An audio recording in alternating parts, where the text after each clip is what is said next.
Chapter 654. Non-Combat Knife. Boom. The sound of an explosion echoed from afar, causing Lin Chiye and Yumi Seiwi, who were searching for Yuzuru Haheja, to stop in their tracks simultaneously. Is it from Dotonbori? Did something happen at the club? Lin Chiye's brows furrowed tightly. The oracle has arrived. Yumi Seiwi closed her eyes, sensing the fluctuations of energy within the city through the rain. I can only sense two presences. One went to Dotonbori and the other is with the leader of the Black Killers. Lin Chiye's heart sank. He was aware of the oracle's capabilities. If that troublemaker Zhiga encountered them, trouble was inevitable. Shin Qingzhu had no Hozu knife and no summoning items. Relying solely on the soul-cutting blade, he could not possibly be a match for the oracle. The two exchanged a quick glance. Split up and save them. Okay. The leader doesn't understand Japanese, so I can't communicate with him. You go save him and I'll rescue Yuzuru Hana and Uncle Kyuji. No problem. After I handle things here, I'll meet up with you. With that, they wasted no time and dashed off in opposite directions. Ayumi Seiwi melded into the rain, flickering and vanishing from Lin Chiye's sight in the blink of an eye, while Lin Chiye, carrying Mumu, transformed into a jetpack, soaring directly into the sky. At the Black Wutong Club. Thick smoke billowed from the wreckage of the club. The two-story establishment had been completely demolished, with scattered stones and shattered glass littering the ground. In a corner of the ruins, the neon sign reading Black Wutong Club had broken into several pieces, losing all its light. Behind the ruins, Xiao Jin protected the bewildered Yuzuru Hana, slowly rising to his feet, his gaze filled with gravity as he looked at the yellow-robed oracle. Indeed, this club is also a fake, the yellow-robed oracle said calmly as he walked through the rubble. No furniture, no decor, no lighting, just a few pieces of glass, a couple of stools and one real advertisement board. Everything else is an illusion you created. The oracle's gaze fell on Xiao Jin, and the yellow glow in his eyes brightened slightly. You are the soul of the misty eye? The white and yellow floral yukata swayed gently in the dusty wind as Xiao Jin silently regarded him, not speaking. He simply raised his hand, gripping the air at his waist, and in the next moment, a pale golden unsheathed long knife appeared in his hand. I won't let you take Yuzuru Hana. The blade pointed directly at the yellow-robed oracle, and Xiao Jin's previously lazy demeanor was replaced by a fierce killing intent. With a flick of his wrist, the mirror-like blade reflected a glimmer of light, dazzling the oracle's eyes. He stepped forward, his figure vanishing into thin air, leaving behind hundreds of yellow butterflies fluttering in the air. These butterflies completely obscured the oracle's line of sight, swirling chaotically without any discernible pattern.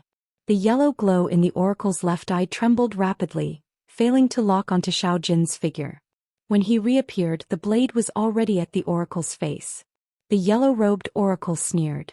Instead of retreating, he lunged forward, his forehead colliding with the blade. At the moment his forehead touched the blade, it transformed into a void as if it had never existed. At the same time, a flash of blade light sliced through from behind, accurately striking the spot where the yellow-robed oracle had been standing. The blade that had approached head-on was merely an illusion created by Xiao Jin. The real attack was hidden within that illusion.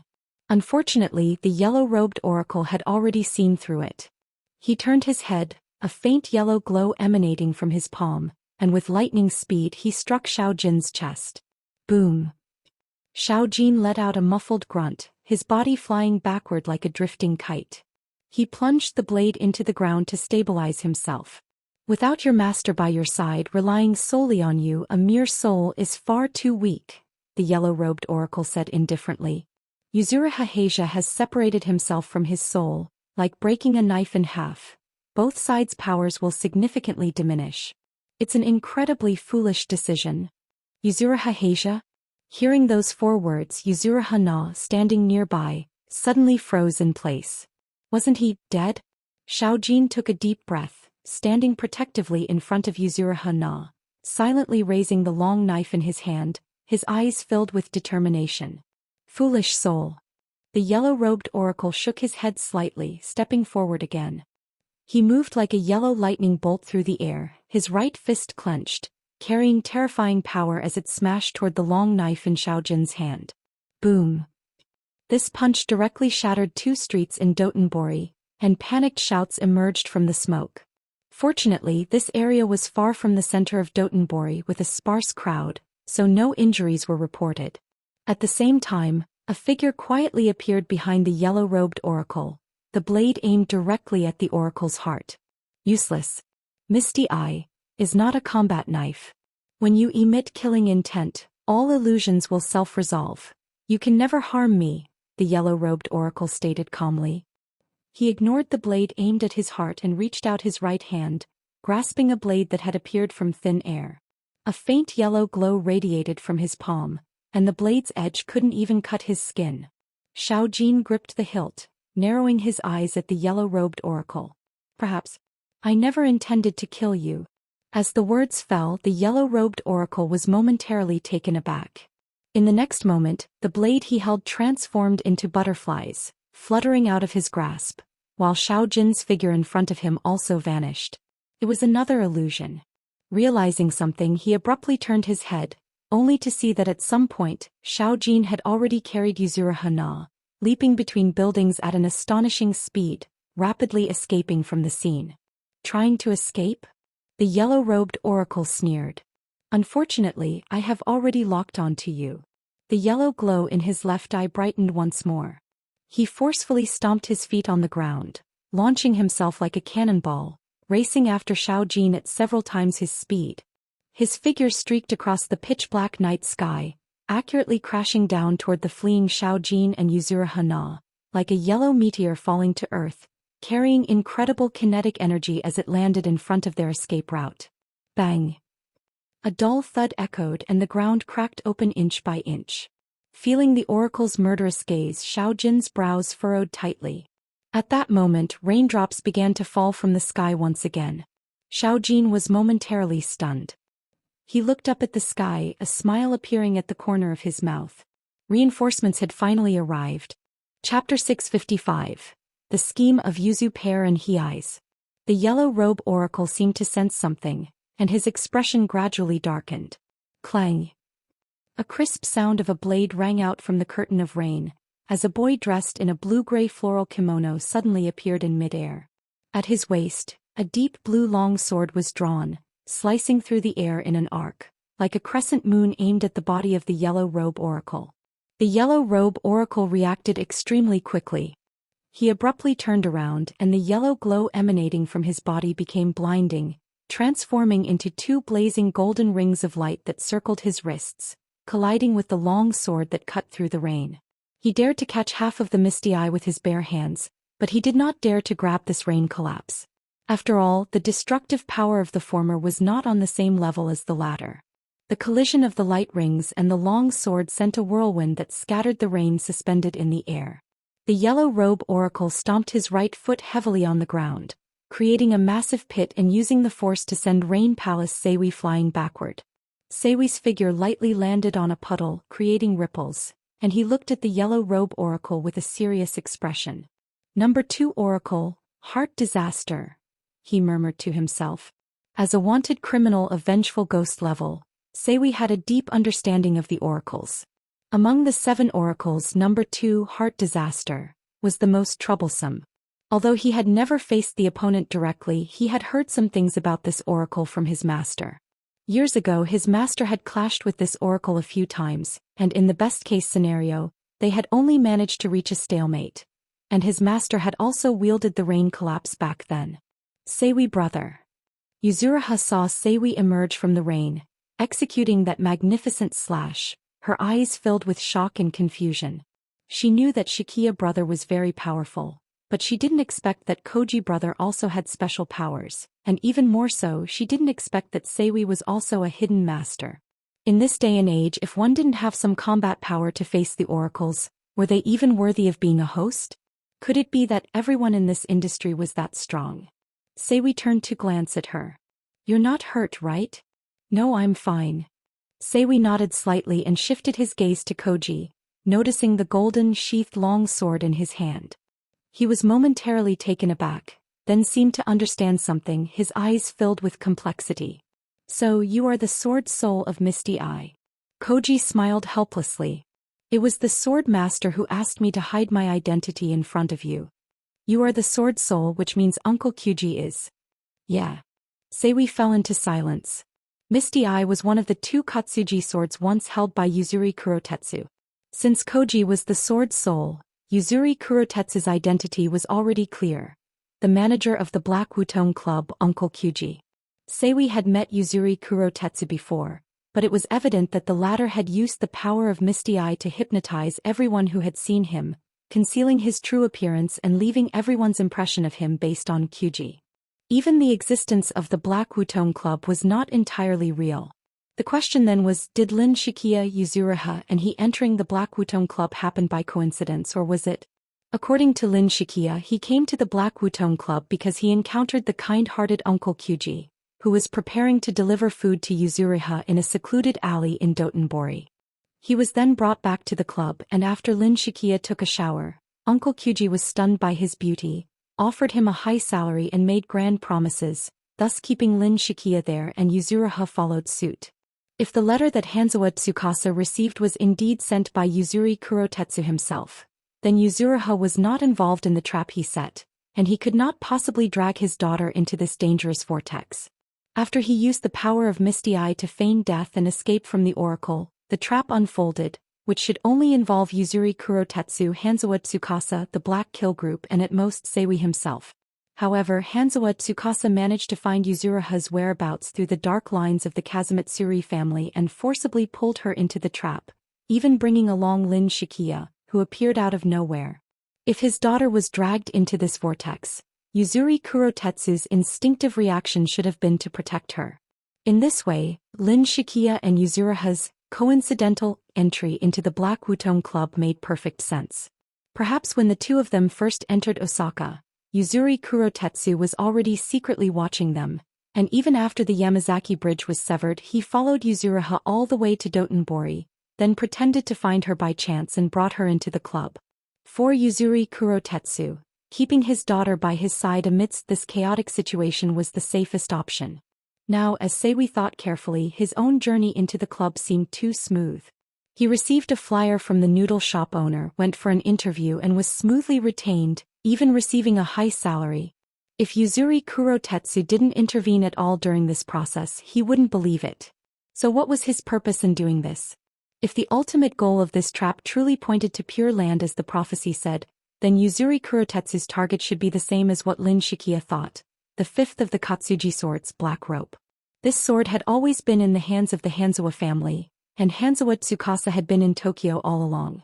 Tokyo lay beneath Pure Land, and Yuzuri Kurotetsu did not dare to act recklessly, so he used a letter to lure Hanzawa Tsukasa to Osaka, setting up a killing trap here. Misty Eye was not a combat sword. When he released his killing intent, Hanzawa Tsukasa would surely awaken from the hypnosis, activating Black Rope. The battle of the Katsuji swords would inevitably attract the attention of the oracle, and at that point the fact that Yuzuri Kurotetsu had feigned death would be discovered. Therefore he needed to use a sword to kill. Seiwi did not know which swords Yuzuri Kurotetsu planned to use in this trap. Perhaps it was the Black Kill Group or perhaps it was himself. But in any case his goal should have already been achieved. As Seiwi unraveled the layers of reasoning, the truth gradually surfaced. So now the question was, where exactly was Yuzuri Kurotetsu? Where is he? Seiwi asked Koji. Koji certainly knew who he referred to. He's trapped in the mirror world by the number 6 oracle and is currently in a fierce battle. Number 6 oracle? Seiwi frowned slightly. Yuzuri Kurotetsu has a sword, right? No. He was just about to pick up Black Rope when he was sealed inside by the number 6 oracle. Black Rope is now in the hands of the oracle, and he only has my sword sheath with him, Koji said bitterly. Seiwi fell silent for a moment. I understand. You go help him. Half of Misty Eye cannot possibly defeat the number 6 oracle. Can you handle number 2 by yourself? Perhaps not. Seiwi turned to look at Yuzuriha, who stood there in confusion, and slowly spoke. But I feel that there should be another Katsuji sword master here. Chapter 656. Ugliness and Redemption. On the other side, the heavy rain poured down on the members of the Black Kill Group who were kneeling on the ground, their eyes wide open as they looked at Shin Qingzhu, who stood at the front, disbelief filling their gaze. The group leader, What did he just say? He wants to kill the oracle. Has he gone mad? Opposite Shin Qingzhu, the red-robed oracle narrowed his eyes slightly, a cold smile appearing at the corners of his mouth. Kill me? What audacity! Crack. Boom. Before his words could finish, Shin Qingzhu swiftly raised his arm, a pitch-black gun aimed at the oracle's left eye, pulling the trigger. Sparks erupted from the gun's muzzle, and a bullet pierced through the rain curtain at an astonishing speed, shooting out. The red glow in the oracle's left eye instantly constricted. Before the bullet could touch the oracle's body, a point of scorching red light appeared at the bullet's tip, rapidly melting the bullet's body. By the time it reached the oracle, it had softened to the consistency of clay, unable to inflict any harm. The red-robed oracle calmly looked at Shin Qingzhu, slowly raising his palm, seeking death. Lines of searing flames appeared in the air, the temperature around them rising rapidly. The raindrops in the air evaporated into a hazy mist before they could hit the ground, spreading across the street. At the same time, the ground beneath the red-robed oracle cracked inch by inch. Hot magma flames surged through the fissures, rapidly extending like a crimson spider web, engulfing the entire street. The pitch-black night sky was illuminated in fiery red, and at the center of the spider web of flames, the red-robed oracle stood quietly, like the master of fire. Pure Land Oracle Number 4, Fire Disaster. The flames ignited from the ground licked at the clothing of the kneeling pedestrians. The scorching ground felt like a red-hot iron plate, roasting their bodies. They instinctively scrambled to their feet, terrified, trying to extinguish the flames on their bodies. The fuel tanks of several cars ignited, exploding with a roar, turning the surrounding people into fireballs. Cries of shock, wails of despair, and pleas for help echoed in the air, as if the entire human realm had descended into hell. The scene instantly descended into chaos. The red-robed oracle frowned slightly, seemingly displeased with the noisy atmosphere. The red glow in his left eye spun again, and the fireballs entangling the pedestrians erupted with blinding light, engulfing their figures. The cacophony of screams sharply diminished, replaced by the heavy thud of charred corpses falling to the ground. Those who had gotten up later and those fortunate enough not to have been caught by the flames, turned pale as they witnessed this scene. They looked at the man in the red robe with infinite fear in their eyes. They gritted their teeth, trembling as they knelt back down, allowing the scorching ground to burn their palms and knees. Their bodies shook uncontrollably, tears evaporating quickly, and they endured the excruciating pain, not daring to make a sound. To not kneel before the oracle meant to face the same fate as those who had been burned alive. They were created by the gods. Everything they had was a gift from the gods. Faced with the messenger of the divine, they had no right to voice their own opinions. What did it matter if it hurt? At least they could live. The members of the Black Kill group were able to endure, mostly remaining on the ground.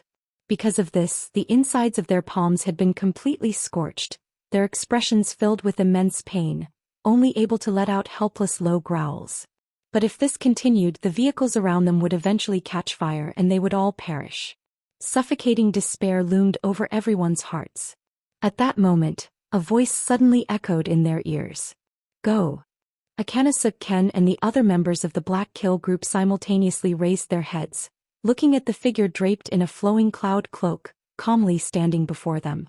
Shin Qingzhu turned his head, his gaze sweeping over them, and once again erupted with undeniable authority. Go. The pronunciation of this word had been given to him in advance by Lin Jie, to facilitate their retreat after completing the mission. He hadn't expected to use it here. Shin Qingzhu's resolute voice echoed through the street. At that moment, all the members of the Black Kill group were stunned, their eyes filled with confusion and bewilderment as they looked at Shin Qingzhu. Go. Wouldn't that mean they would surely be punished by the oracle? Why was the group leader telling them to leave? Akanesuk Ken knelt on the ground, staring blankly at Shin Qingzhu's back, his heart in turmoil. To go might mean being killed by the oracle, but to stay when those cars exploded they would still die. If that's the case, why couldn't they trust the group leader just this once? After all this time, when had the group leader ever harmed them? The group leader was so wise. If he told them to go, there must be a reason. As he watched the flames licking out from the ground, beginning to burn the nearby car, a glimmer of determination finally flashed in Akanesuk Ken's eyes. He suddenly stood up and roared at the members of the Black Kill group behind him. Listen to the group leader. We're leaving. Those members of the Black Kill group who had been roasted to their limits, gritted their teeth and quickly scrambled to their feet, running towards the other side of the street without looking back. The Black Kill group, all members retreat. Seeing this scene, the red-robed oracle's gaze towards Shin Qingzhu revealed a hint of murderous intent. He raised his hand and pointed towards the direction the Black Kill group was fleeing. Those who showed disrespect to the oracle could never escape under his watch. Boom. Dozens of cars around them exploded simultaneously. At the same time, rolling flames erupted from the ground, like a fierce and menacing fire beast, lunging towards the fleeing members of the Black Kill group. Shin Qingzhu stood at the front, coldly watching the raging fire rushing towards him, gently raising his right hand. Snap. A crisp sound of a snap echoed in the air. All the air within a kilometer radius was instantly vacuumed out. The ferocious fire beast, along with the recently exploded car fuel tanks, fell silent in an instant, losing their air, and all the flames were extinguished in an instant. The vacuum domain unfolded. The fleeing members of the Black Kill group narrowly escaped from beneath the flames, simultaneously turning back in shock to look at the figure standing alone before the oracle. Even as a strong sense of suffocation surged in their hearts, all that remained was the joy of having survived. They had lived through the oracle's grasp. The group leader saved them. Not only them, but those pedestrians kneeling beside the oracle also froze for a moment in the vacuum environment, then reacted, forcing themselves to endure the discomfort and running towards the other side of the road. A single glance from the oracle nearly killed a person on the street. Yet a snap from Shin Qingzhu saved them all. This was the first time Shin Qingzhu had used Qi Min in over a year. At the same time, a mysterious gaze pierced through the boundless void, landing around Shin Qingzhu, seemingly searching for something. Chapter 657. The Counterattack of the Cool Guy. The moment that gaze fell on Shin Qingzhu, his heart jolted, but he still steadied the forbidden ruins and did not directly interrupt the operation of Qi Min. Because such a short time was not enough for the members of the Black Kill group to completely withdraw. Although Shin Qingzhu could not understand the language of these inexplicably gathered subordinates and had never communicated with them, he could feel their genuine trust and respect for him in daily life. Perhaps the relationship between them and himself stemmed from some inexplicable misunderstanding, but regardless, they were still his little brothers. On Jinan Mountain he had already lost one of his most trusted little brothers due to his own weakness. Now he could not bear to watch this group of little brothers burn to death. He simply could not do it. Even though he knew that this action might put him in a passive position, he still acted without hesitation, just as he had once annihilated the entire believers for Elijah. He did not care whether others thought his actions were foolish or impulsive. He did not mind, because he was the one who stood tall. Even though he had been tempered by reality to be more stable and smooth in his heart, he was still that daring, bold and reckless Shin Qingzhu who had once snatched the emblem from the instructor and jumped into the lava to kill. As that gaze narrowed its search range, beads of cold sweat began to form on Shin Qingzhu's forehead. An unprecedented life and death crisis loomed in his heart. When he felt that the Black Kill group had basically retreated, he immediately interrupted, Qi Min. The air returned once more. But that gaze was still searching for his whereabouts. Shin Qingzhu stood motionless, like a statue, entering a state akin to Lin Chie's 1-2-3 wooden man. The red-robed oracle saw this scene and a smile appeared at the corner of his mouth as he slowly walked towards Shin Qingzhu. You actually care so much about the lives of these ants? The light ring in his left eye locked onto the unmoving Shin Qingzhu and he said lightly, to you an invader they should just be a group of unrelated strangers. Shin Qingzhu could not understand what he was saying, but he coldly replied in Chinese. Is this how the messenger of the divine slaughters his own people? The red-robed oracle was taken aback and fell silent. He realized he could not understand what Shin Qingzhu was saying. He finally understood why the other party had always looked down on communicating with him. Originally wanting to chat a bit with this invader, he now found it completely impossible, so he abandoned that idea and prepared to subdue Shin Qingzhu and take him back to Pure Land. He raised his hand and a faint flame thread appeared at his fingertips. Just as he was about to do something, Shin Qingzhu suddenly spoke. Yoshi. The red-robed oracle froze again. What was this invader doing? Did he even know Japanese? After hesitating for a moment, he asked, "What did you say?" Shin Qingzhu moved his lips, producing a faint sound, but the red-robed oracle could not hear what he was saying at all. "Can you say that again?" He frowned and stepped forward, moving closer to Shin Qingzhu in an attempt to hear his words clearly. The corners of Shin Qingzhu's mouth slightly lifted. "I said, 8. In the next moment his tightly clenched right fist opened, revealing a black ring quietly lying in his palm. The surface of this ring emitted a faint glow, transforming into a pitch-black blade that pierced out. Soul-severing blade. At such a close distance, even the red-robed oracle did not react in time as the blade had already pierced through his body. The soul-severing blade specializes in severing souls. The moment the blade pierced through the oracle's body, a destructive energy completely obliterated the red-robed oracle's soul. His eyes instantly became hollow and his breathing ceased like a complete walking corpse. At this moment Shin Qingzhu also broke free from the gaze of that mysterious presence. After confirming that the red-robed oracle no longer had any vital signs, he let out a long sigh of relief. This time he had won the gamble again. Releasing Qi Min was not only to save those subordinates of the Black Kill group but also to lower the oracle's guard in this way. As for the final killing move, he had always held it in his palm. Shin Qingzhu knew his actions were extremely risky, but even if he did not do this without using the Forbidden Ruins, relying solely on that soul-severing blade, he would not stand a chance against the oracle. Let it be a risk. After all, he was best at counterattacks in desperate situations. He had walked this path all along. Just as Shin Qingzhu had just breathed a sigh of relief, the red-robed oracle, standing stiffly in the middle of the road, had the red light ring in his left eye light up again. Oracle number 4 has lost its inherent soul link. The Yuzhen system has activated temporary intelligent control, and the autonomous counterattack module is being mobilized. Hearing this voice, Shin Qingzhu, who was preparing to leave, suddenly froze in place. In the next moment, a blinding fireball erupted with the red-robed oracle at its center, illuminating a large part of the sky. As the flames were about to engulf Shin Qingzhu, a branch broke through the ground, wrapping around him and lifting him into the sky, narrowly avoiding the earth-shattering explosion of flames.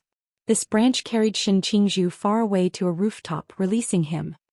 He turned around to see a handsome young man in a floral bathrobe standing beside him. "Thank goodness you came," Shin Qingzhu smiled wryly. Lin Chia's gaze was fixed on the red-robed figure standing in the sea of flames, a serious expression appearing between his brows. "Don't let your guard down. Things like the oracle are no longer purely human. Even if their souls are obliterated, their modified bodies can still be controlled through electronic machinery." Shin Qingzhu turned back, glanced at the sea of flames and sighed deeply. This is hardly what one would expect from a messenger of the divine. It's simply a monster. Dotonbori. Xiaojin looked at Yuzuriha with a complex expression for a moment before slowly closing his eyes. "Unless absolutely necessary, it's best not to involve her. She's still a child." "I know." Amamiya Haruki gripped the deep blue, rain collapse, staring at the yellow-robed oracle before him. "I will do everything I can to kill him, but the key to breaking the deadlock does not lie with me, but with Yuzurihi, so you must go help him." "All right, I'll leave this to you." After Xiaojin finished speaking, his figure transformed into fluttering yellow butterflies, dissipating into the air, disappearing without a trace. Raindrops slid down the blade, and Amamiya Haruki's hair was already damp as he faced the yellow-robed oracle, raising the long knife in his hand once more. Chapter 658, Heart Disaster. Furious Ghost Level Wanted Criminal, Amagumi Haruhikari. The yellow-robe oracle's left eye locked onto Amagumi Haruhikari and he spoke calmly. "A few years ago, if your master had fought me with this blade, perhaps he could have matched me, but you are not worthy."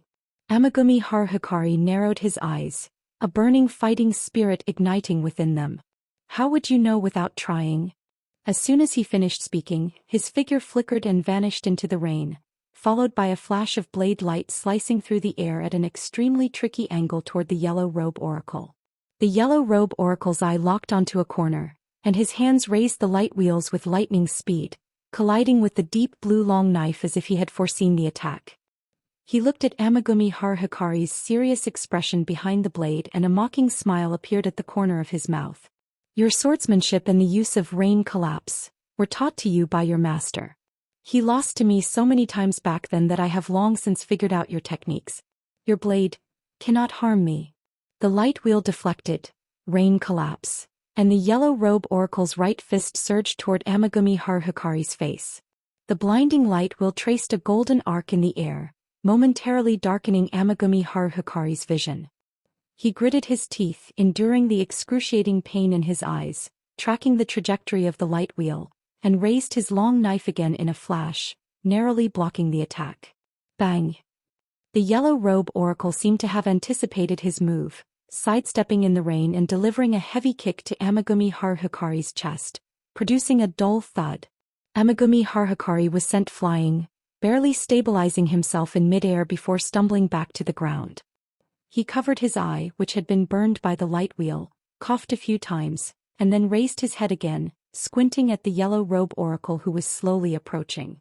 The opponent seemed to understand his moves very well, even predicting from which angle he would strike in the rain and countering with the most effective response.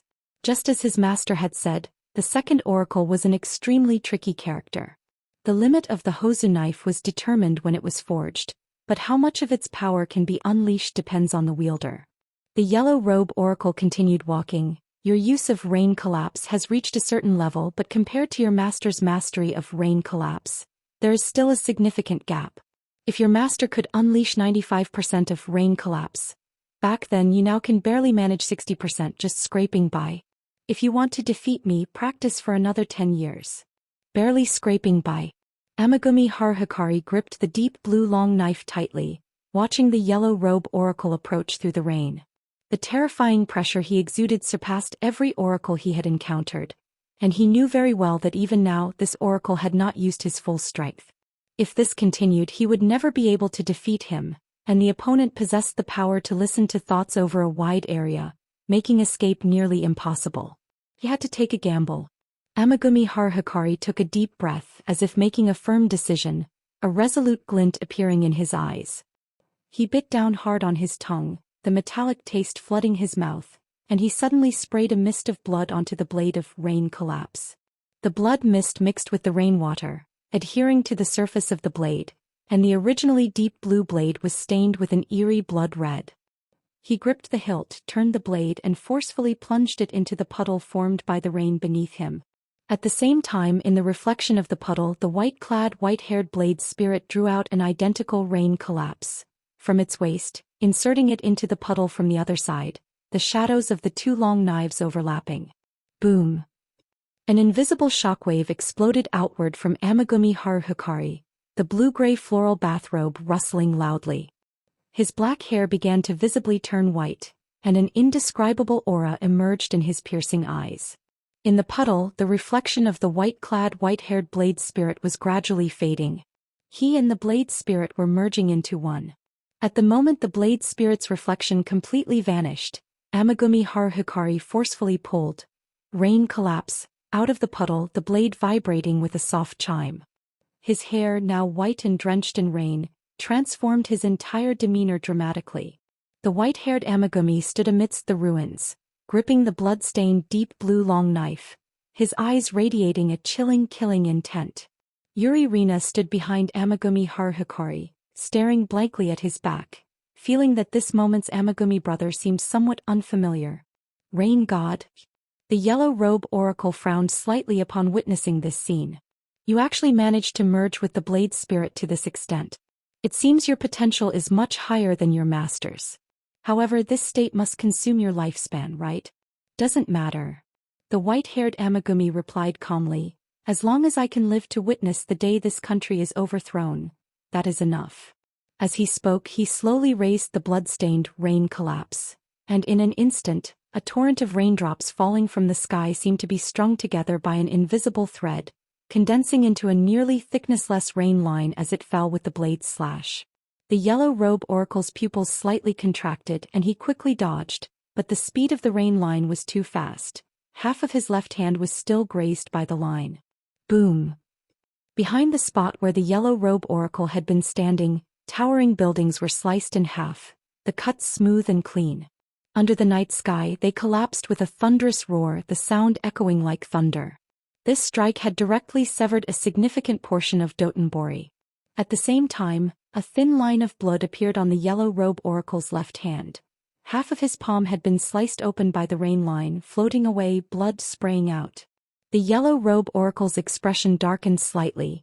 Just as he was about to make a move, Amagumi Haruhikari's figure appeared before him out of nowhere, expressionless as he slashed with his knife.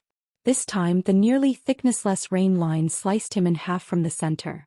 The rain line, after cutting through the oracle, also reduced the remaining half of Dotonbori to ruins. The once bustling streets, bright as day, were now plunged into darkness, the explosive collapse causing Yuririna to cover her ears. Amagumi Haruhikari stood quietly, looking at the Yellow Robe Oracle now cut in two with no trace of joy in his eyes. He knew that Heart Disaster was not so easily killed. As if to confirm his thoughts, a figure slowly walked to the end of the street. It was an office worker in his 40s, seemingly ordinary, but the next moment his body and appearance twisted rapidly, ultimately transforming into the form of the Yellow Robe Oracle. The light circle in his left eye locked onto Amagumi Haruhikari, a smile appearing at the corner of his mouth. "I guess your master must have told you what my ability is," he began slowly. "The existence of the physical body ultimately has its limits, but the power of the mind is eternal. My Heart Disaster can turn any human within a 10-kilometer radius who fears me deeply into my embodiment. Every person who fears me can become me. And I am an oracle, a divine messenger feared and revered by humanity. Here within a 10-kilometer radius, there are a total of 3,224 people, of which 3,192 fear my existence from the depths of their hearts. Congratulations, you have killed January 3192 of me." Chapter 659. The Second Blade of Calamity.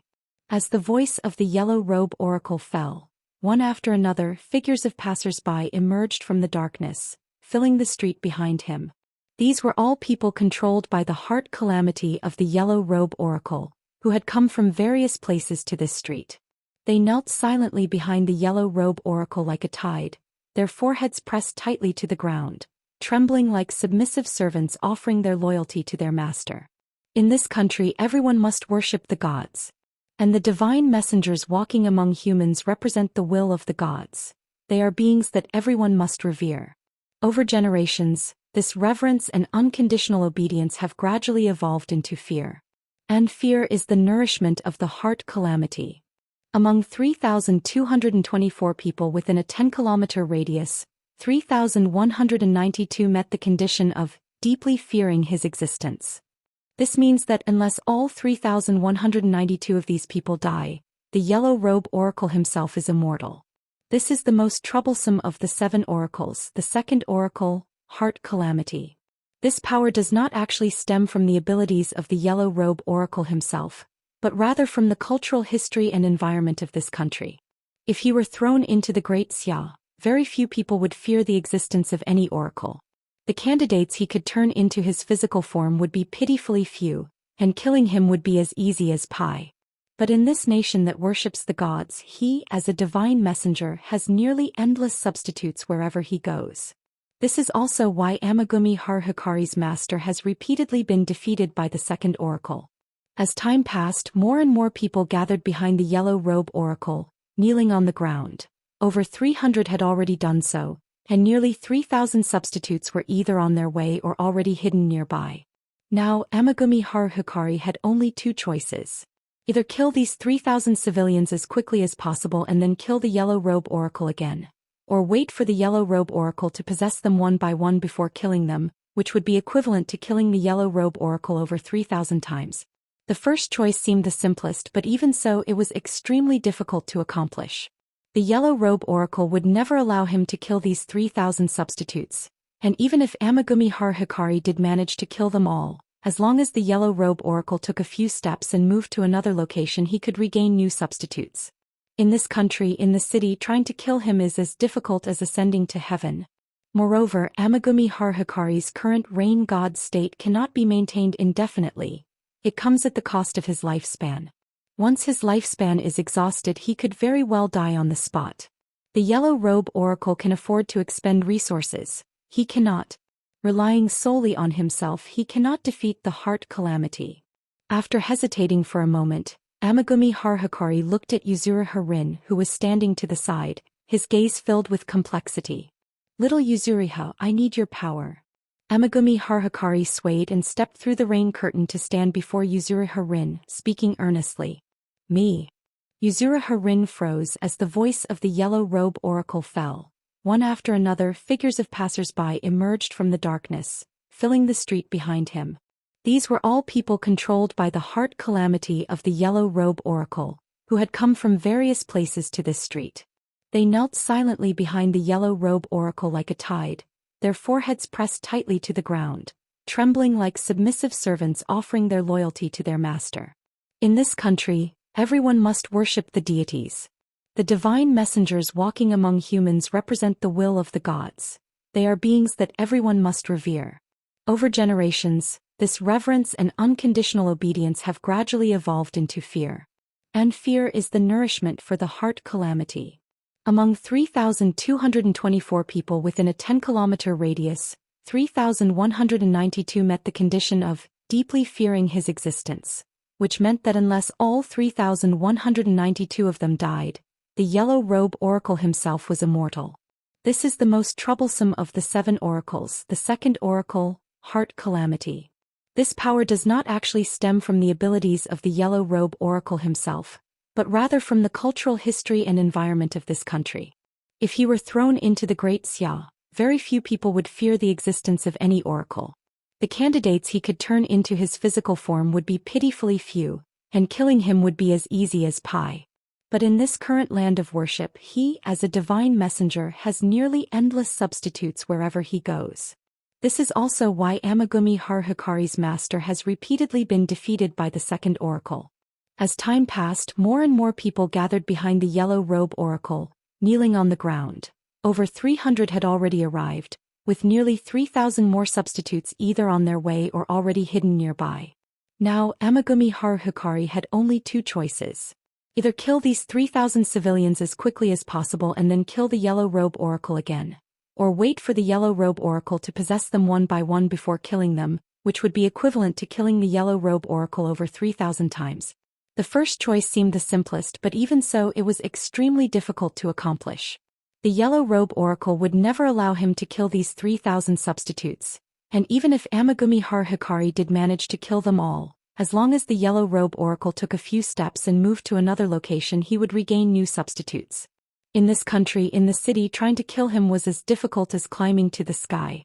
Moreover, Amagumi Haruhikari's current rain god state could not be maintained indefinitely. It came at the cost of his lifespan. Once his lifespan was exhausted, he could very well die on the spot.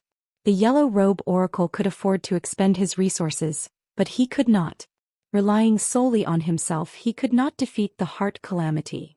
After hesitating for a moment, Amagumi Haruhikari looked at Yuzuru Harin, who was standing to the side, his gaze filled with complexity. Little Yuzuriha, I need your strength. Amagumi Haruhikari swayed and stepped through the rain curtain to stand in front of Yuzuru Harin, speaking earnestly. Me. Yuzuru Harin froze in place. But I can't help it all. I'm not as powerful as you and Brother Shikiya. You can definitely do it. Amagumi Haruhikari said with conviction. You are the daughter of Yuzuriha Kurotetsu. He wouldn't leave you defenseless in Yokohama. He must have left you something. Before Yuzuriha Kurotetsu ascended to the Pure Land, he brought 3 katsu knives. One was borrowed from me, the rain collapse, one was the misty eye, and the third knife has yet to appear. If I'm not mistaken, the third knife has always been with you. It just cannot actively exert its power until you draw it from its sheath yourself. Think carefully, is there anything your parents left for you, or perhaps, during your growth, has there been anyone different who has always accompanied you? Upon hearing this, Yuzuru Harin stood frozen. Things left by her parents, someone who had always been by her side. Instinctively, an image of an elderly figure with white hair, who spent her days folding paper cranes and smilingly calling her little Yuzuriha, surfaced in Yuzuru Harin's mind. Grandmaru. No wait. Grandma Tsuru should be in a nursing home in Yokohama. She didn't come with her to Osaka. Yuzuru Harin stood there dazed, feeling as if her mind had turned into a mess. The yellow robe oracle burst forth from the crowd, transforming into a golden flash of lightning, rapidly attacking Amagumi Haruhikari, launching 2 golden light rings. Amagumi Haruhikari, with his white hair, furrowed his brow and quickly raised his blade, deflecting one of the light rings with the fine rain. At the same time he stomped heavily on a puddle, causing several water dragons formed from the rain to roar out from the rain curtain. The water dragon collided with the light ring, shaking the buildings on both sides of the street to their foundations. Amagumi Haruhikari's figure flickered, his white hair dancing in the rain as he engaged in close combat with the yellow robe oracle. Brilliant blade light flashed, and the fine rain intertwined in the air to form a large net, brutally shredding the yellow robe oracle's body into a mist of blood. Immediately after, among the kneeling pedestrians, one person's form suddenly twisted, rapidly transforming into the appearance of the yellow robe oracle. Amagumi Haruhikari's brow furrowed tightly as he stepped in front of Yuzuru Harin, his face pale from the excessive consumption of his lifespan. "Little Yuzuriha, we need the second katsu knife." I know, but I really don't have any knife on me." Yuzuru Harin's small face was filled with anxiety as she reached up to grasp the cherry blossom hairpin in her hair, pulling it out. Her long black hair cascaded down like a waterfall, and holding the hairpin she bitterly said, "The only thing my mother left for me is this hairpin, but it's not a knife, I can't pull it out."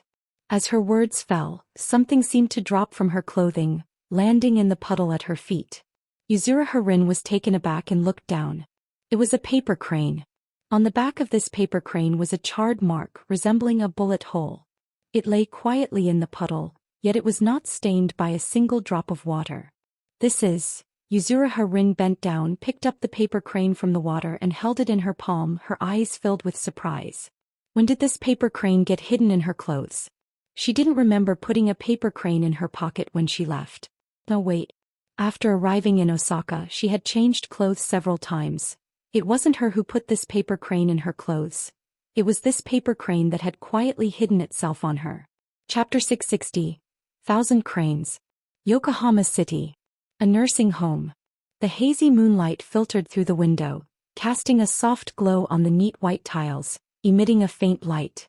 In the center of the room, an elderly woman with white hair was bowing her head, silver strands cascading down her wrinkled face. She was seriously folding paper cranes in her palms, using the moonlight as her guide. Beneath her, hundreds and thousands of paper cranes had already engulfed her feet, piled high like a small mountain. Suddenly, as if sensing something, she lifted her head to gaze at the bright moon outside, and an unprecedented clarity emerged in her murky eyes. "Little Yuzuri," she murmured to herself. "Grandma Crane from room 32, it's time to sleep." The caregiver's voice came from outside the door. Grandma Crane seemed not to hear her words, trembling as she stood up from the wooden chair, stepping through the sea of paper cranes and slowly walked to the window, pushing it open with all her strength. "Grandma Crane, I'm coming in." The sound of the caregiver turning the doorknob echoed. Grandma Crane looked up at the moon, slowly closed her eyes, and in the next moment her body transformed into one paper crane after another, dissipating into the air. These paper cranes seemed to come alive, flapping their wings like a vast cloud of white, soaring from the open window into the pitch-black night sky. The caregiver pushed open the door. She saw the empty room and suddenly froze in place. "Grandma Crane, Grandma Crane?" She noticed the open window and walked over in confusion, looking up to see a cloud of snow-white paper cranes rising slowly, disappearing into the clouds under the bright moonlight. "Baka." The paper crane resting in Yuzuri's palm trembled gently. Under Yuzuri's gaze, the paper crane began to flap its wings and fly, undeterred by the charred bullet mark on its back, heading straight for the sky. The moment she saw the bullet mark, Yuzuri finally understood why she had been abducted by that group of thugs and why there were no wounds on her body after being shot. Initially, she thought the assailants had missed, but now it seemed that this paper crane hidden on her had helped her escape disaster. Yuzuri watched as the paper crane flew into the sky, disappearing beyond the clouds. Moments later, a massive cloud of paper cranes rolled out from the night sky, rushing straight toward Yuzuri. These paper cranes surrounded Yuzuri, swirling around her like a flurry of white crane wind. Yuzuri stood at the center of the flock, bewildered and helpless, watching it all unfold. Then these paper cranes gradually converged into Yuzuri's right hand, their forms disassembling into sheets of white paper, folding themselves together. The outline of a sheathed white paper knife emerged among the flock of cranes. Seeing this scene, the yellow-robed oracle's brows furrowed slightly. Indeed, Amamiya Haruki's lips curled into a smile relieved. This knife is already with you. As the paper cranes vanished, a complete white long knife quietly rested in Yuzuri's hand, the sheath marked with shallow creases, spreading like a spider's web. Yuzuri's black hair fell behind her as she stood in the pouring rain, staring blankly at the beautiful long knife in her hand, as if she were contemplating something. To grow up safely and steadily. A tragic smile appeared on Yuzuri's face. The words safe and steady had never appeared in her 13 years of life. Until she arrived at the Black Wutong Club, where she briefly experienced what it felt like to have a home, but now, everything had shattered again. Brother Shikia, Brother Jean, Brother Amamiya. They were all not ordinary people. Even Uncle Kayasuke had turned into a mysterious figure resembling her father. They were all wanted criminals. As a child raised in this country, the only ones who had ever given her warmth and genuine happiness were those so-called villains. Good people had left her battered and bruised, while villains had given her warmth and laughter. She lifted her head to look at the yellow-robed oracle behind her, at the hundreds of people kneeling on the ground like ants, their eyes filled with complex emotions. Were those people lying on the ground like dogs really what humans should look like? Is this what the divine beings wanted them to become? Is this the result of their protection? Do the divine beings truly care about their lives? If they did, where were they when she was abducted by thugs and beaten? Where were they when her home was ransacked? Where were they when she and Grandma Crane were forced to live in a container, starving? Where were the divine beings then? What truly is good and what truly is evil? Yuzuri was beginning to lose her ability to distinguish between the two. Chapter 661. The New Ghost. I don't believe in any gods. I only believe in the knife in my hand. Suddenly, Yuzuriha's mind recalled that night when Lin Chia spoke these words under the night sky. She lowered her head, looking at the sencho in her arms. After a long silence, she slowly placed her palm on the hilt of the knife. Perhaps even she herself did not realize that when the yellow-robed oracle spoke those words, deep within her heart, she had already found her answer. Gods are ethereal and elusive. Only those who accompany her are real. Grandma Drew, Brother Chia, Uncle Kyuji, Brother Amamiya, Brother Kogain. If they all represent evil, then why should she pursue that so-called hypocritical good? What's wrong with being a bad person? At this moment, the bloodiness and tenacity hidden deep within her heart ignited like a fire in a woodpile, burning fiercely. Grandma Drew, Yuzuriha gripped the hilt of the knife, slowly closed her eyes and whispered in a voice only she could hear, "Please help us." In the rain, the snow-white long knife, silently unsheathed. Boom. A gust of wind erupted around Yuzuriha, her black hair dancing wildly in the wind, her clear and bright eyes fixed intently on the long knife in her hand. As the snow-white blade was drawn, paper cranes flew out from the sheath. These paper cranes seemed endless, swirling around Yuzuriha, quickly coalescing into human form. Moments later, an old lady surrounded by paper cranes stood quietly in front of Yuzuriha. She wore an old gray kimono, wooden clogs on her feet, and her aged silver hair fluttered gently in the wind. Sensuous blade spirit, Grandma Drew. At this moment, Yuzuriha felt as if a connection had formed between her and the knife in her hand. She could clearly sense the emotions and thoughts of the blade, as if linked deep within her soul. She had become the master of this cursed blade. Grandma Tsuru. Yuzuriha looked at the familiar figure and couldn't help but speak softly. The Grandma Tsuru surrounded by paper cranes turned around, a bitter smile appearing on her aged face. Little Yuzuri, for so many years your father and I have been trying to keep you away from this vortex, hoping you could grow up safely like an ordinary child. But who would have thought, you still ended up on this path. Yuzuriha opened her mouth, feeling a bit guilty as she said, "I'm sorry." "No need to apologize, little Yuzuri." Grandma Tsuru walked up to her, gently patting her head and said softly, "You are a good child. You haven't done anything wrong. The ones at fault are them." Grandma Tsuru turned to look at the yellow-robed oracle, a heavy killing intent surfacing in her murky eyes. She slowly said, Since you've chosen this path, I will definitely protect you and will never let you suffer again. The yellow-robed oracle witnessed this scene, and his eyes instantly turned cold. The aloof demeanor he once held had vanished, replaced by an indescribable rage. How dare such a 13-year-old girl defy his will? Right in front of him she had become the master of the cursed blade. In the left eye of the yellow-robed oracle, a light ring quickly locked onto Yuzuriha, slightly contracting as it recorded her appearance. An electronic voice echoed in his mind. Detecting energy fluctuations from the fourth cursed blade, energy wave pattern matching. Confirmed as the third of the cursed 9 blades, Sencho. Blade Master Identity Verification in progress. Blade Master Identity confirmed, 4th Generation Citizen ID 428574494 Yuzuriha. Identity locked, classified as a murderous ghost level wanted criminal, uploading photo generating wanted notice. As the artificial intelligence's voice fell, moments later, the electronic screens throughout Osaka City flickered to life. A brand new wanted notice was generated. In the center of the screen, a small girl was drawing her knife in the rain. Her disheveled black hair was soaked by the rain, swaying gently in the wind.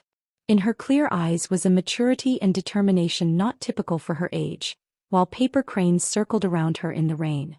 Surrounding the wanted notice, bright red warning bands encircled it, filled with the words "evil person," flashing continuously and illuminating a corner of the dark night. Evil person. Yuzuriha, murderous ghost level wanted criminal, reward of 10 million yen, witness report reward of 1 million yen. Around the large screen on the street, passers-by noticed the new wanted notice. They seemed shocked by the girl's age, stopping in their tracks to point and discuss the notice. Why does she look so small? She's just a child, right? She looks about 12 or 13. How did she become a murderous ghost-level wanted criminal? I don't know. What evil has she done? It must be serious. Otherwise, how could she become a murderous ghost? Maybe she's an extreme terrorist who looks weak. That's really scary. Oh, great gods, please protect me from encountering her. I don't want to die yet. Don't say that. If we can find her location and report it, we could earn a huge reward. Dotonbori. After uploading the information, the yellow-robed oracle slightly bent his body, forcefully stepping on the ground, and shot towards Yuzuriha like lightning. Several blinding light rings erupted from his palms, slicing through the pitch-black night. Amaya Haruki appeared in the rain, raising his knife to block in front of Yuzuriha, slicing through the dense rain to intercept those light rings. His pale face turned slightly as he spoke to Grandmatsuru. I can't hold on much longer. Can you handle the civilians around us? Grandmatsuru squinted at the yellow-robed oracle and after a moment, shook her head slightly. Leave it to me. She slowly raised her hands, her form transforming into countless paper cranes that scattered in all directions, an endless sea of paper cranes engulfing the entire street, spreading like a raging fire. The yellow-robed oracle stood amidst the flying paper cranes, looking back to see those cranes flying to every civilian kneeling behind him, pecking their foreheads with their beaks, leaving a drop of crimson. The civilians pecked by the cranes rolled their eyes and collapsed to the ground, losing consciousness. Losing consciousness meant losing the emotion of fear, and the materials needed for the yellow-robed oracle to create his true form were rapidly diminishing. This sea of paper cranes had completely covered a 10-kilometer radius around them, searching every corner, swiftly knocking out every passerby. The yellow-robed oracle's expression darkened. Just as he was about to intervene, his vision blurred, and the white-haired Amaya Haruki, wielding Yubikiri, slashed towards him again. This time you can't escape. Chapter 662. Can you still win me over? Mirror World. Two figures swiftly darted through the reflections of towering buildings. Boom. A lens flew out from the hands of the silver-robed oracle, rapidly enlarging, resembling a blade as tall as a skyscraper, slicing through the street and flattening dozens of buildings, producing a deafening roar. Thick smoke billowed up. Amidst the dust, Uncle Jingjia held an empty sword sheath, navigating through the rubble, skillfully dodging all attacks, the wilted red rose at his waist swaying gently. He glanced back, seeing the silver-robed oracle like a bird in flight, diving straight towards him. Thud. The silver figure crashed down in front of Uncle Jingjia like a meteor, creating a web of cracks on the ground, which resembled a mirror being struck by a hammer, seemingly on the verge of shattering. The silver-robed oracle held the black rope, looking at Uncle Jingjie with mockery, slowly speaking. Yuri Heikes, just give up resisting. With just that sword sheath you could never be my opponent. Dressed in a flashy sequined suit, Uncle Jingjie calmly looked at him. Even if I only have a sword sheath, you still haven't managed to catch me, have you?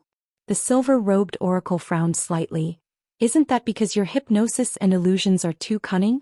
It's just a mere Kazuki blade. Mere. Uncle Jingjie chuckled. Don't you also have a Kazuki blade in your hand? Why don't you try pulling it out? The expression of the silver-robed oracle darkened further. He glanced at the black rope in his hand, seemingly tempted. The Kazuki blade and its master had always been the nemesis of the oracles, yet the silver-robed oracle had never held a Kazuki blade himself. It was said that only its master could draw it, but he was somewhat skeptical. What does it matter to try? The silver-robed oracle placed his right hand on the hilt, suddenly exerting force. The black rope, which was incredibly smooth in the hands of Kanagawa Tsukasa, was now as immovable as a rock. No matter how hard he tried, he couldn't pull it out even a fraction. It should be noted that oracles were already modified beings with terrifying strength. A single punch could demolish a building, yet at this moment he was helpless against this small Kazuki blade. Watching this scene, Uncle Jingjie's smile grew wider. Boring. The silver-robed oracle's face showed signs of losing composure.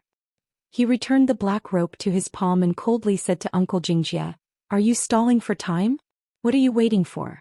Those few young people who could pose a threat to me have already left. No one can save you." Who said that someone coming to save me must be human? Uncle Jingjie seemed to sense something, looking down at his waist, smiling as he spoke. A golden-haired shadow suddenly flew out from the mirror, transforming into a streak of golden light, rushing into the empty sword sheath at his waist, becoming a long golden blade. The Kazuki blade was finally restored to its complete form. Uncle Jingjie gently placed his palm on the hilt, his expression calming down. "Sword Soul, this is the mirror world. How did it come in?" The silver-robed oracle's pupils suddenly constricted upon seeing this. No matter where it is, the sword soul can ignore distance and return to its sheath. "Didn't you know?" Uncle Jingjie said with a smile. "Oh, of course you wouldn't know since you can't even pull out a Kazuki blade." Anger flickered in the silver-robed oracle's eyes. "What if you have a complete Kazuki blade? The hypnotic eye is as useful as a chicken rib in battle. You still can't win against me." After saying this, he clasped his hands together in front of him, causing the entire mirror world to shake violently. Bang bang bang. The mirrored reflections of the buildings on both sides of the street shot up, like two magnets drawn together, rapidly crashing towards Uncle Jingjie in the center. In comparison to the size of these two buildings, Uncle Jingjie appeared as small as an ant. Yet there was no trace of panic on his face. He stood there calmly, smiling at the silver-robed oracle, as if he had thought of something amusing. The hypnotic eye, at his waist, slowly unsheathed. Boom. The two buildings collided with a thunderous crash, countless bricks and shards flying out, an invisible shockwave sweeping through, knocking the trees on both sides of the street askew. Dust filled the air, and the light circle in the silver-robed oracle's left eye swirled, searching for Uncle Jingjie's trace in the gap between the two buildings, but found nothing. "Nothing? Where did he go? Are you looking for me?" A voice drifted from behind the silver-robed oracle. His pupils suddenly constricted and he quickly turned, a lens popping out from his palm, transforming in an instant into a blade over 40 meters long, slashing towards the back. The mirrored blade passed through Uncle Jingjie's body as if he were nothing. Uncle Jingjie, dressed in a flashy sequin suit, stood with his hands in his pockets, smiling at him. Another illusion. The silver-robed oracle frowned slightly, seemingly displeased. "What does it matter if it's an illusion? You can only use the hypnotic eye to escape, unable to actively attack me. If this drags on, you'll be the one in a passive position." "Is that so?" Uncle Jingjie's lips curled into a slight smile. He looked down at the golden long blade in his hand, speaking leisurely. "Indeed, I can't harm you with the hypnotic eye, but I can use hypnosis to mislead you. For example, did you really think that what you just threw was a lens? Upon hearing this, the silver-robed oracle paused slightly as if realizing something and looked down at his hands. His left hand held a lens, and his right hand was completely empty. If the lens was still in his hand, then what had he just thrown away? The silver-robed oracle raised his head in confusion, only to find that Uncle Jingjie, who had been standing there, had vanished. Not far away, he was slowly bending down to pick up the black long blade that had fallen on the road. The black rope. He had just thrown away the black rope. Uncle Jingjie straightened up, leisurely hanging the black long blade at his waist. At this moment he had two completely different blades hanging from his waist. His right hand gripped the golden hypnotic eye, while his left hand rested on the hilt of the black long blade, smiling at the silver-robed oracle, effortlessly drawing the second Kazuki blade from its sheath. The black rope unsheathed. With one golden and one black Kazuki blade in hand, Uncle Jingjie's smile gradually faded, his eyes calm like a deep lake, emanating a faint killing intent. "Now, do you still think you can win against me?" Uncle Jingjie's magnetic voice echoed.